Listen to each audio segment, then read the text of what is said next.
एक समय की बात है। एक घने जंगल में एक बूढ़ा किसान रहता था। एक दिन उसे एक पहाड़ी के पास एक घायल बाज ईगल का बच्चा मिला। वह बहुत ही कमजोर और डरा हुआ था। किसान उसे अपने घर ले आया और उसकी देखभाल करने लगा। कुछ ही दिनों में बाज का बच्चा ठीक हो गया, लेकिन किसान ने उसे अपने मुर्गों और मुर्गियों के साथ रहने दिया। बाज बड़ा होता गया, लेकिन उसने कभी उड़ान नहीं भरी, क्योंकि वह खुद को एक मुर्गा ही समझने लगा था।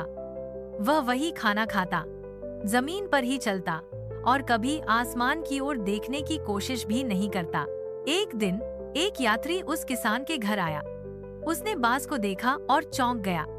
वह बोला, ये बाज है, मुर्गा नहीं। यह तो आसमान का राजा है। ये ऐसे जमीन पर क्यों रह रहा है?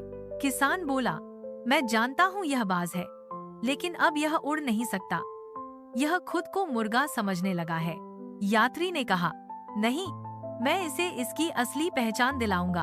अगले दिन वह बाज को उठाकर एक ऊंचे टीले पर ले गया और बोला, तू बाज है, उड़, ये तेरा आकाश है। लेकिन बाज ने उड़ने की कोशिश नहीं की और जमीन की ओर कूद गया। अगले दिन वह उसे एक और ऊंचाई पर ले गया। फिर बोला, उड़, क्योंकि तू बाज है। इस बार भी बाज डरा और वापस नीचे आ गया। तीसरे दिन यात्री उसे सूरज उगने के समय पहाड़ी की चोटी पर ले गया। जब सूरज की पहली किरणें बाज की आंखों में पड़ी, तब उसने ऊपर देखा। उसे कुछ याद आया, जैसे कि यह आकाश, यह हवा और यह ऊंचाई उसकी पहचान हो। यात्री ने धीरे से कहा, तू बाज है, उड़। और इस बार बाज ने अपने पंख फैलाए और उड़ गया, ऊंचाइयों की ओर, सूरज की ओर। सीख, हर किसी के अंदर एक छुपी ताकत होती है।